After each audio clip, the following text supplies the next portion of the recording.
आळंदीहून निघालेली माऊलींची वारी पुण्याच्या वेशीवर येताच एक घडला अत्यंत धक्कादायक चमत्कार। माऊलींनी पुण्यात पाऊल ठेवतात माऊलीचा रथ जगाचा हालेना। बघा, लाखो वारकऱ्यांनी उघड्या डोळ्यांनी पाहिला तो अद्भुत प्रसंग घडला तो म्हणजे 8 जुलै रोजी माऊलींच्या पालखीचं प्रस्थान झालं होतं आणि त्या रात्री माऊलीचा मुक्काम आळंदीत होता। त्यानंतर 9 जुलैला सकाळी ठीक 6 वाजता माऊलींची पालखी पुण्याच्या दिशेने मार्गस्थ झाली। आळंदीची वेस ओलांडली आणि संपूर्ण आळंदी गाव मागे पडलं। हवेवरून पोलिसांनी चोख बंदोबस्त ठेवला होता, वाहतूक बाजूला केली होती। निसर्गाची कृपा म्हणजे पाऊस ही थांबला होता। इंद्रायणी नदीचं पात्र संतपणे वाहत होतं, पण अचानक पुण्याच्या हद्दीत पाऊल ठेवताच तो भव्य रथ जागेवर खिळला। रथाचे जे मानाचे बैल होते ते जागेवरून एक इंचही पुढे सरकेना झाले। वाऱ्याच्या दिशेने इतिहासात म्हणजे वारीच्या इतिहासात पहिल्यांदाच असा प्रसंग घडला। सोशल मीडियावर याचे व्हिडिओ देखील तुफान व्हायरल होत आहेत। पण मग हा रथ का थांबला, नेमकं काय घडलं तिथे? खरं तर जेव्हा 30 वर्षापासून वारी करणारे एक ज्येष्ठ वारकरी तिथे धावून आले तेव्हा त्यांना चमत्काराचं खरं कारण समजलं। ते कारण म्हणजे त्यांनी तोंडून सांगितलं आणि अख्ख्या वारकऱ्यामध्ये एक आश्चर्याचा धक्का बसला। मग माऊलीचा रथ अचानक अडकला होता, तर हा चमत्कार तिथे घडला। पुण्याच्या वेशीवर असं काय अघटित घडलं की ज्यामुळे रथ एक इंचही पुढे आले ना? 30 वर्षाच्या त्या अनुभवी वारकऱ्यानं नेमकं काय सांगितलं, चला जाणून घेऊया संपूर्ण सविस्तर रिपोर्ट। माऊलीचा रथ आळंदीमधून निघाला होता 8 जुलै रोजी। माऊलीचं प्रस्थान त्या ठिकाणी झालं होतं। खरं तर 2026 ची जी आषाढी वारी जी माऊलींच्या तिथून निघणार होती तिला अखेर अनेक चमत्कारांनी त्या ठिकाणी आज पाहिले गेलं होतं। जेव्हा ही वारी सुरू होणार होती, पालखी प्रस्थानचा दुसरा दिवस होता। आधीपासून 6 आणि 7 जुलै रोजी आळंदी परिसरात मुसळधार पाऊस आणि प्रचंड पाऊस झाला।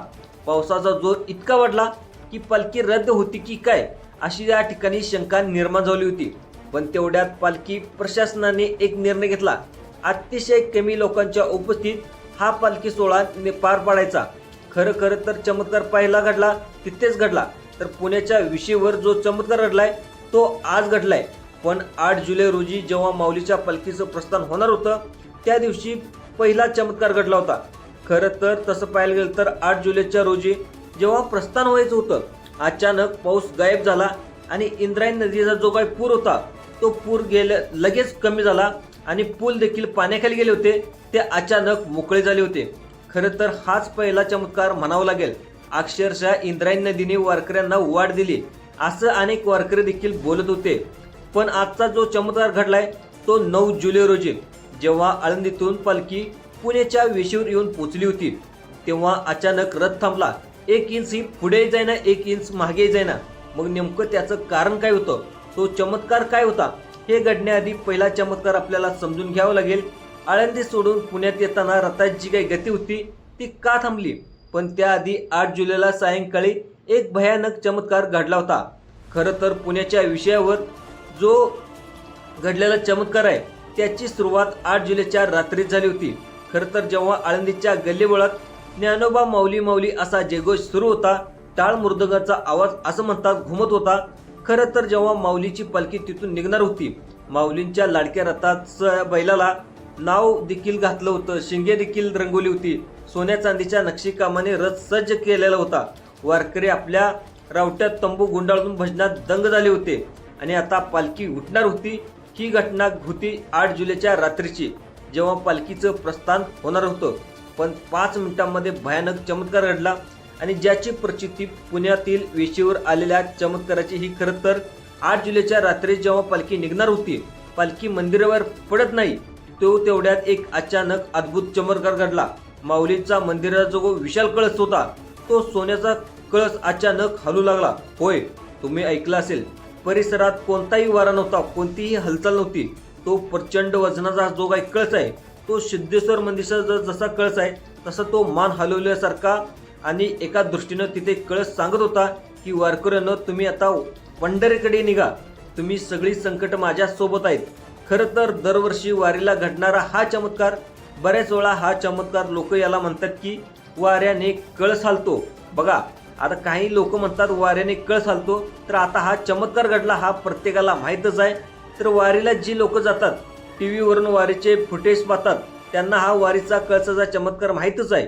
पण पुण्याच्या वेशीवर येताच रथ का थांबला, पुण्याच्या वेशीवर अचानक रथ जागीच का खेळला, हा नवीन चमत्कार यावेळेस घडला होता. कळस डुलण्याचा चमत्कार दरवर्षी घडतो. 700 वर्षाची या ठिकाणी परंपरा आहे. लोकांनी डोळे भरून पाहिलेलं आहे.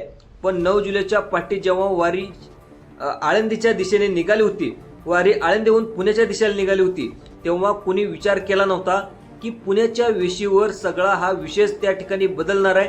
खरं तर सुरुवात अशी झाली, आळंदी माऊलीचा आशीर्वाद घेऊन ही वारी जेव्हा हायवेवरून पुढे सरकू लागली, तेव्हा वातावरणात अचानक एक विचित्र अनाकलनीय तणाव निर्माण झाला. वारकरी थकलेले होते. 9 जुलैच्या सकाळी ठीक 6 वाजता माऊलींच्या पालखीने आळंदीची वेस ओलांडली आणि पुण्याच्या दिशेने प्रवास सुरू झाला होता.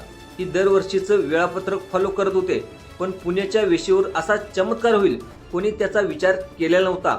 हायवे पोलिसांनी वाहतूक पूर्णपणे बाजूला वळवली होती, जेणेकरून लाखो वारकऱ्याच्या अथांग सागराला कोणताही अडथळा निर्माण होऊ नये.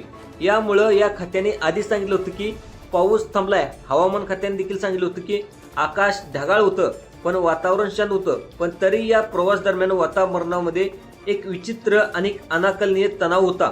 आळंदीतून वारी निघाली, पालखी पुढे निघाली खरी, पण येणाऱ्या 2 तासात जे घडणार होतं, पुण्याच्या वेशीवर जेव्हा रथ थांबणार होता, तेव्हा कोणालाच कल्पना नव्हती पुढे काय घडलं. दरवर्षी मैल चालणारे वारकरी कधी थकत नव्हते, पण त्याच्या चेहऱ्यावर पहिल्या दिवशी एक वेगळा थकवा जाणवत होता. इतकंच नाही तर जे काही रथाचे बैल आहेत, ते दरवर्षी जेवढे डौलवान वेगाने चालतात, तेव्हा बैल आज अत्यंत विचित्र पद्धतीने वागत होते. ते वारंवार धावण्याचा प्रयत्न करत होते, जणू काही त्यांना पुढे जाण्याची इच्छा नव्हती.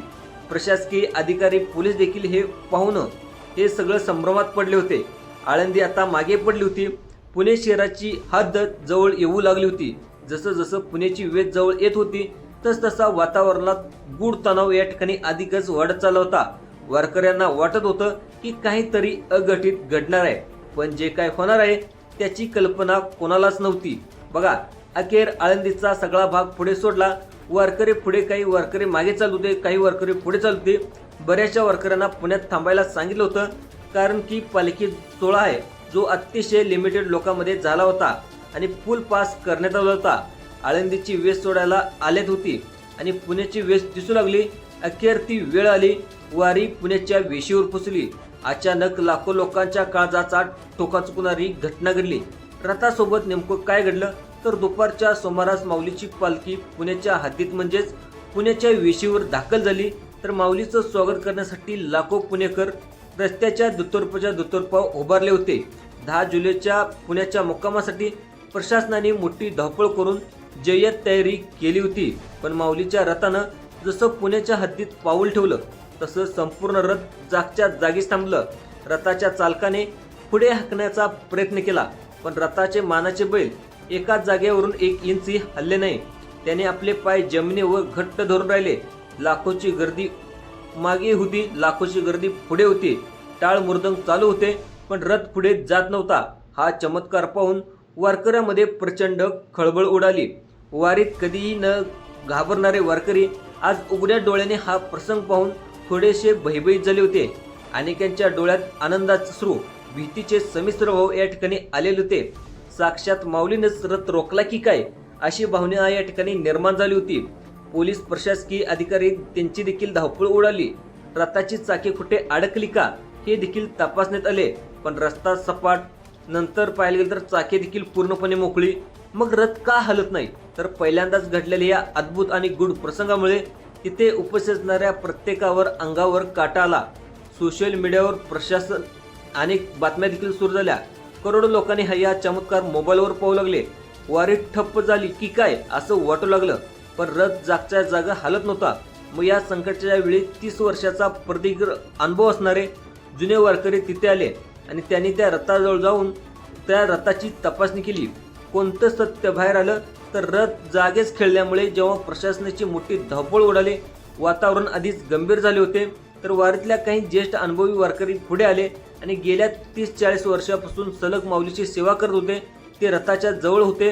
त्यांनी सगळ्यात आधी माऊलीच्या पादुकाचे दर्शन घेतले. त्यानंतर रथाच्या बैलाचे निरीक्षण सुरू केले. त्या अनुभवी वारकऱ्यांनी जेव्हा बैलाच्या डोळ्यात पाहिले तेव्हा पाठीवरून हात फिरवला तेव्हा चमत्काराचं खरं कारण समजलं. त्यांनी जाहीर केले की माऊलीचा रथ कोणत्याही दैवी कोपामुळे किंवा संकटामुळे थांबला नाही, तर रथाच्या मानाचे बैल बिथरलेत. होय, गेल्या 2 दिवसापासून मुसळधार पाऊस आणि अचानक वाढलेली लाखोची गर्दी, या पुण्याच्या वेशीवर स्वागतासाठी वाजणारे ढोल ताशे, वाहनांची हॉर्न, त्यामुळे मुकी जीव दचकले बिथरले असावेत. भीतीपुढे त्यांनी पाय जमिनीवर घट्ट धरले असावेत. त्यामुळं रथ पुढे सरकत नव्हता. जुने वारकरी रथाच्या चालकाने लगेच परिस्थिती हाताळली आणि त्यांनी पुण्याच्या वेशीवर ढोल ताशे, मोठा आवाज काही करण्यासाठी बंद केलं आणि सर्व वारकऱ्यांनी बैलाच्या भोवती कोंडाळ करून शांततेत माऊलीचा गजर सुरू केला आणि बैलांना पाणी पाजण्यात आलं. पाठीवरून प्रेमाने हात फिरवण्यात आला आणि माऊलीच्या नामाचा गजर ऐकून वातावरण अक्षरशः शांत झालं आणि बैलावर झालेली भीती हळूहळू या ठिकाणी कमी झाली आणि काही मिनिटातच त्या मानाच्या बैलाने अत्यंत डोलाने माऊलीच्या रथाला पुढे ओढायला सुरुवात केली. रथ आलेला पाहून लाखो वारकऱ्यांनी एकच जयघोष केला. ज्ञानोबा माऊली तुकाराम, संपूर्ण पुणे नगरी जयघोषात धुमधुमून निघले. अशा प्रकारे पुण्याच्या इतिहासातली अत्यंत गूढ आणि थरारक रात्र प्रशासनाच्या आणि वारकऱ्याच्या समजूतदारपणाने या ठिकाणी संपूर्ण पार पडले आणि आता 9 आणि 10 जुलैला पुण्यात मुक्काम करत असतात. प्रेक्षकांनो, अद्भुत प्रसंगाविषयी, माऊलीच्या या श्रद्धेविषयी तुमचं काय मत आहे आम्हाला कमेंट बॉक्समध्ये नक्की कळवा. जर तुमच्या विठुरायाच्या माऊलीचे खरं बघत असाल कमेंटमध्ये आणि लाईक करायला विसरू नका आणि चॅनलला सबस्क्राईब देखील करायला विसरू नका. धन्यवाद.